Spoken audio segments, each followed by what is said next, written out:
स्थान है जहां पर भगवान शंकर को चढ़ा हुआ जल यदि हम लगाते हैं तो हमारे 9 ग्रह, चाहे शनि हो, चाहे राहु हो, चाहे केतु हो, चाहे बृहस्पति हो, सारे ग्रह हमारे अनुकूल हो जाते हैं। 5 स्थान बताएं और बड़े सावधानी से स्मरण करिएगा उन 5 स्थानों का। शिव जी पे चढ़े हुए जल को यदि हम झेल कर अपनी नेत्रों पर लगाते हैं,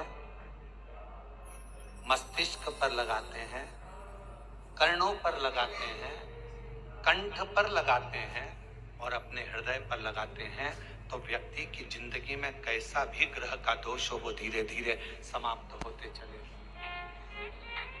नेत्र,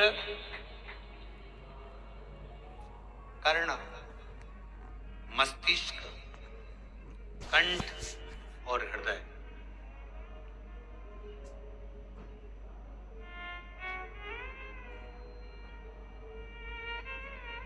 ये 5 स्थान इससे बता दिए शिव महापुराण में जिन पर शिव जी के चढ़े हुए जल को हम केवल मात्र लगा लेते हैं तो उससे भी हमको फल की प्राप्ति हो जाती है।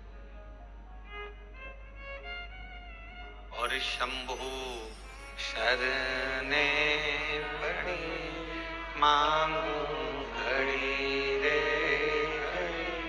दुख काटो दया करी दर्शन ओ शंभु शरणे पड़ी मांगू घड़ी रे दुख काटो दया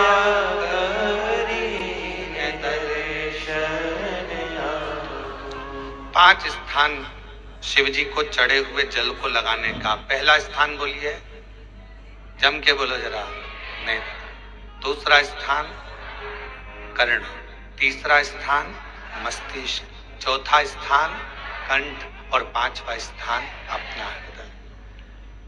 मात्र ये 5 स्थान शिव जी के चढ़े हुए जल को आप अगर लगा लेते हो तो तुम्हारे ऊपर किसी ग्रह, चाहे शनि हो, चाहे राहु हो, चाहे केतु हो, चाहे मंगल हो, कोई ग्रह आप पर भारी नहीं रह सकता। और एक प्रैक्टिकल कर कर देखना, शिव महापुराण सुना करो तो प्रैक्टिकल जरूर करा करो, क्योंकि आपको मालूम पड़ना चाहिए कहीं सीओर वाला महाराज झूठ तो नहीं बोल गया। प्रैक्टिकल जरूर करो और प्रैक्टिकल का फल मिले तो पत्र में जरूर लिखकर भेजो कि हाँ हमने कथा सुनी थी कोरबा की और कथा सुनने के बाद मुझे 3 महीने में जो प्रैक्टिकल करा मैंने तो उसका फल मिला। प्रैक्टिकल करो। जिस लड़की को, जिस लड़के को मंगल है और ब्राह्मण देवता ने यदि आपको कहा कि इनको मंगल है, इसकी शादी में देरी हो रही है, मंगल के कारण अगर शादी रुक रही है, देरी हो रही है, विवाह में देरी हो रही है, तो उस बेटी और बेटे को 3 महीना लगातार शिवजी पे चढ़े हुए जल को इन 5 स्थान पर लगाना प्रारंभ कर दे। 3 महीने के बाद वो खुद कहेगा कि हाँ हमारा संबंध जम गया, हमें मंगल से कोई दोष नहीं लगा। स्वयं शिव कृपा करते, स्वयं शंकर करो।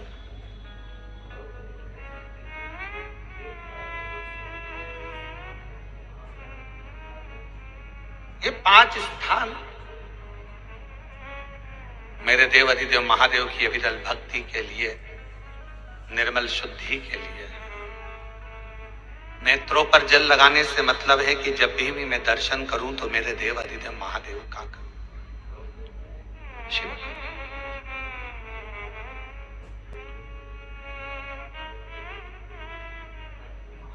कंठ पर जल लगाने से मतलब है कि मेरे मुख से जो वाणी निकले, और मान लो मेरे मुख से कोई अपशब्द निकल गया तो किसी का बुरा ना हो जाए। कर्णों से जल लगाने से मतलब है कि मेरे कानों के माध्यम से जो शब्द मेरे अंदर जाएं वो मेरे जीवन का कल्याण करें। मस्तिष्क पर जल लगाने से मतलब है कि मेरे भगवान के चरण का जल, उनकी रज मेरे सिर पर चढ़ी रहे और मेरे जीवन में कभी अहंकार ना आए। हृदय पर जल लगाने से मतलब है कि मेरे हृदय में भगवान शंकर के चरणों का वास नित्य हमेशा